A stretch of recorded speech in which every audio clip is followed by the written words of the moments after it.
There is a legendary proverb that tells us blood is thicker than water. It is a fundamental belief ingrained in our minds from the very beginning of our lives. However, if that sentiment is an absolute truth, why are we seeing a surge in the number of individuals deciding to sever ties with their own kin? This isn't about being upset for a few days. I am talking about total disappearance. No more holiday gatherings. No attendance at weddings. No presents at funerals. Just an absolute, echoing silence.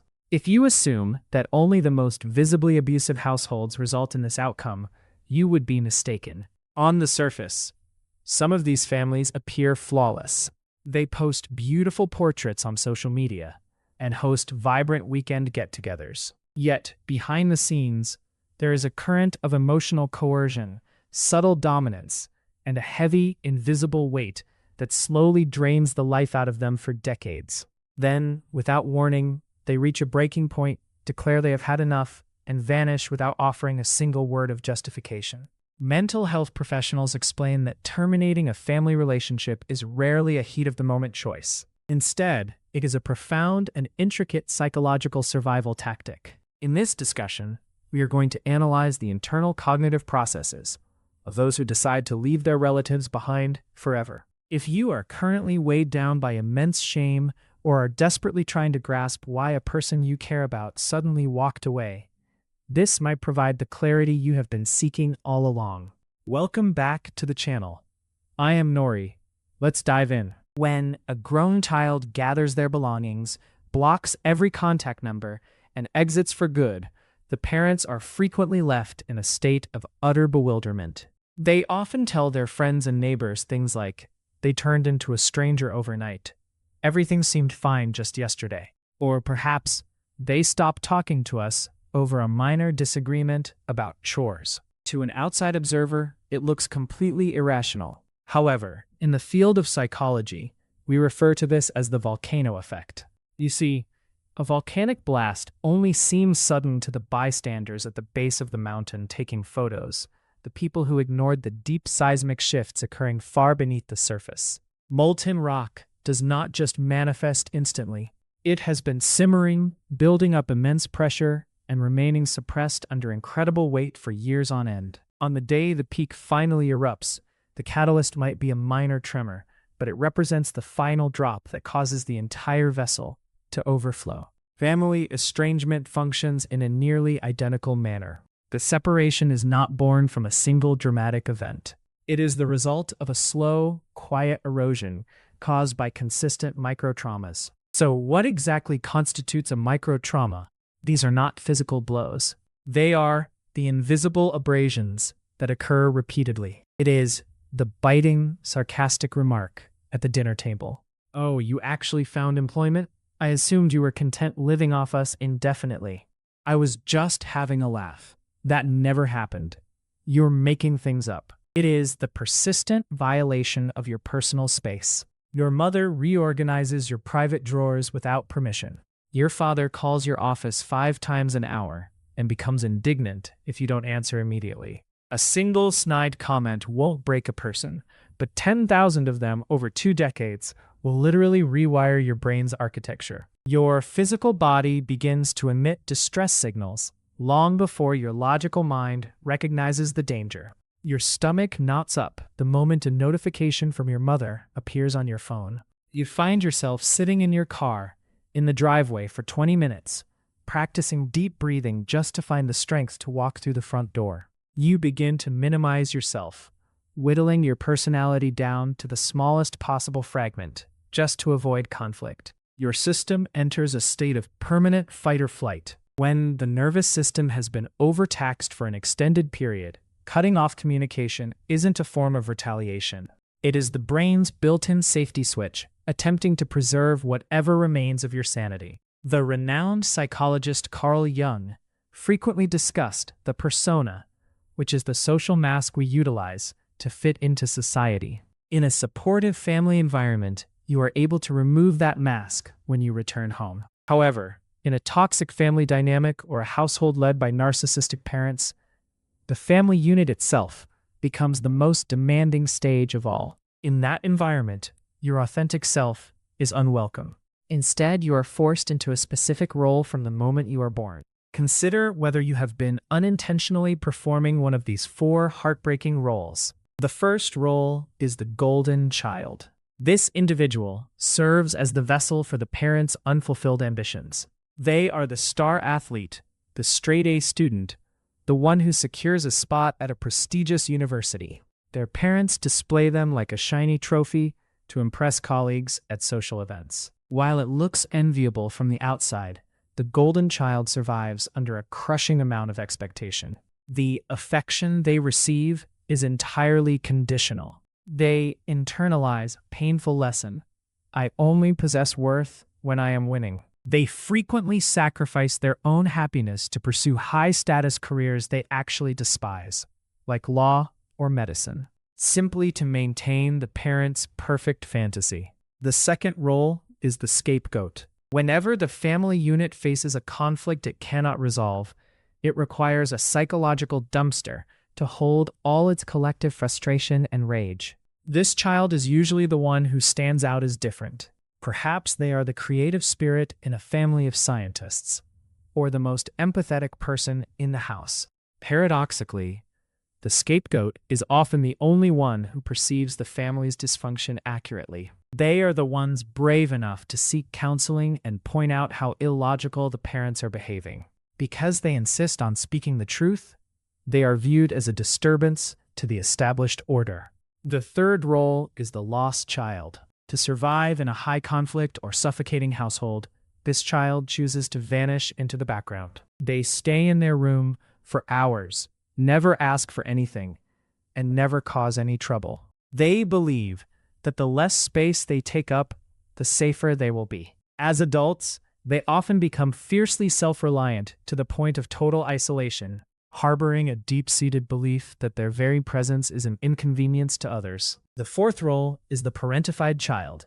This occurs when parents are emotionally stunted. A mother might tell her young daughter, "You are my only true friend," and proceed to offload heavy burdens regarding her marital struggles, financial stress, and adult anxieties. This child is essentially robbed of their youth. They grow up believing that love is synonymous with saving others from their own problems. Regardless of which role you were pushed into, the cost remains identical: the loss of your true identity. The moment you decide to stop following the script and refuse to play the part, the family system will react with hostility. Consequently, for many, ending contact is not about abandoning their relatives. It is about resigning from a position that was slowly destroying their spirit. Why do people tolerate years, even decades of suffering before they finally walk away? The reason isn't a lack of strength. It is found in a psychological snare of incredible power known as trauma bonding. The reality is that toxic families are rarely cruel every single second. If parents were consistently cold, leaving would be an easy choice. The true difficulty lies in the inconsistency. Interspersed with the periods of control and manipulation are moments of unexpected kindness. You might have a screaming match one night, but the next morning, your mother prepares your favorite meal and acts as if the conflict never occurred. Or your father might give you a lavish gift immediately after crushing your self-esteem. In the study of behavior, this is known as intermittent reinforcement. It is the exact same reason individuals become addicted to gambling. You keep playing the game, even while losing everything, simply because you are holding on to the hope that the next attempt will be the big win. Your nervous system becomes trapped in a cycle. Cortisol, the hormone associated with stress, floods your system during manipulation, only to be followed by a hit of dopamine, the pleasure chemical, when you receive a small crumb of affection. You tell yourself, if I just work a bit harder, if I earn more money, if I provide my parents with more support, they will finally be proud and love me the way I deserve. It is like taking a bucket to a dried-up well. You keep dropping the bucket down, desperate to find a drop of validation or unconditional love. But every time you pull it back up, it is bone dry. Ending contact only happens when the metaphorical slot machine finally loses its allure. It happens when the child realizes there is no water in this well, and continuing this process is just an act of self-ruin. At this stage, it is very easy to fall into a pit of anger and bitterness toward our parents. However, I want to offer you a broader perspective that can help you truly move on. Intergenerational trauma. Consider the history of the baby boomer generation, or Gen X. Their parents, your grandparents, endured the horrors of world wars and the Great Depression. During that era, survival was the only priority. Your parents were raised by a generation that believed in stoicism and pulling yourself up by your bootstraps. Weakness was not tolerated, and complaining was forbidden. They were brought up in a society that lacked the vocabulary for emotional health. No one discussed psychological well-being, personal boundaries, or healing the inner child. Their definition of love was strictly functional and stern. I provided you with shelter, I paid for your education, and you didn't go hungry. Therefore, I fulfilled my duty. They lack the tools for emotional intimacy because they are carrying their own internal scars that were never addressed. Without intending to, they project their pain onto the people who never hurt them. And that person ended up being you. Recognizing this isn't a justification for toxic behavior. Emotional mistreatment is inexcusable, regardless of the history behind it. Understanding also doesn't mean you are obligated to return and continue suffering. However, understanding helps you stop viewing your parents as monsters. You begin to see them as damaged, limited human beings. They couldn't offer you warmth because they were freezing to death inside their own emotional worlds. When you accept this truth, the resentment starts to fade. You don't leave out of hatred. You leave because you are making a monumental choice. You are deciding that the cycle of family trauma ends with you. When you finally step out that door, a new struggle begins. This time, it isn't with your parents, but within yourself. It is an internal conflict between your biological drive to belong to your tribe and your survival instinct to protect your identity. Most people who leave are haunted by a single question. Am I a heartless person? You wonder why you can't just be forgiving, like the characters in movies. You doubt yourself because our culture, despite its focus on the individual, still puts family first on a pedestal. In every commercial and holiday film. But here is the difficult reality. You cannot apply the logic of a healthy environment to a toxic system and expect a positive result. Imagine you are standing on a street corner and a car strikes you, snapping your leg. The driver might be a family member. Maybe it was an accident, or maybe it was intentional. You are lying there in agony, begging the driver to help you fix the bone. But they don't have medical training. They aren't equipped for that. They might even be too busy arguing about whose fault the accident was. Or even worse, they might look you in the eye and deny they ever hit you at all. If you stay there waiting for their apology or their help, your wound will eventually become infected.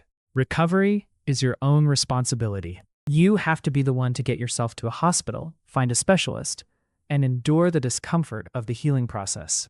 The person who caused the injury might have to answer for their actions later, but whether or not you ever walk again is entirely up to you. Those who choose to walk away are often the ones who have accepted this fact. Their parents simply do not possess the ability to heal the damage they caused. Leaving isn't an act of cowardice. It is the act of seeking a doctor for your spirit. You stop wasting energy arguing with people who refuse to understand your perspective so that you can focus on saving the rest of your life. The most agonizing moment isn't when you hit the block button. It is the heavy, quiet void that follows. In psychology, this is known as ambiguous loss. In our society, when a person passes away, we have established rituals. We have funerals, we receive sympathy, and we find closure. But when you sever ties with someone who is still living, there is no formal ritual to guide you through the grief. Your parents are still out there. They are still active on social media. They still live in the same house. But they have effectively died within your emotional world. You are mourning two different deaths simultaneously. The death of the actual relationship that is broken beyond repair, and the death of the hope for what it could have been. You are finally letting go of the dream of having the perfect father or mother you always wanted. There will be holidays like Christmas where you walk through a store and see world's best dad mugs on the shelves. A sudden wave of guilt will hit you. You will wonder, did I blow things out of proportion? Maybe it wasn't actually that bad. Please realize that your nervous system was trained to exist in a state of chaos. At first, silence and peace will feel unnatural and wrong. That guilt doesn't mean you made a mistake. It only proves that you are a person of character and empathy. You are grieving the family you deserve to have, not the one that actually hurt you. This is a difficult but necessary journey. Embrace your healing. True freedom always comes with a cost, and the initial price is a very specific, clean type of solitude. Cutting ties is not the conclusion of the story. It is the start of a process called reparenting yourself. Once the critical voices of your parents are no longer drowning everything out, you will finally hear the voice of your own inner child. The child who was neglected, forced into a role, and hurt for far too long. Your task now is to become the supportive parent you never had. When you fail at something, instead of using your parents' harsh words, tell yourself, it's all right. We can try again. When you feel vulnerable, reassure yourself that you are safe now and that you are there to protect yourself. Give yourself permission to do the things you weren't allowed to do as a kid.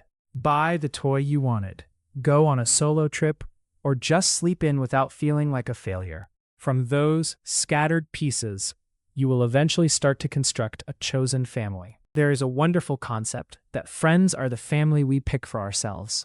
DNA might build the physical body, but empathy and connection build the soul. You will come to understand that family doesn't have to share your genetics. It can be the partner who honors your boundaries, the friends who listen without judgment, or the colleagues who recognize your true worth. They care for you not out of obligation or social pressure, but because they genuinely see who you are. This is where the cycle of trauma is officially broken. When you choose to find happiness, you aren't just saving yourself. You are shielding the next generation from the shadows of the past. The painful choice to walk away is rarely built out of anger or an urge to punish.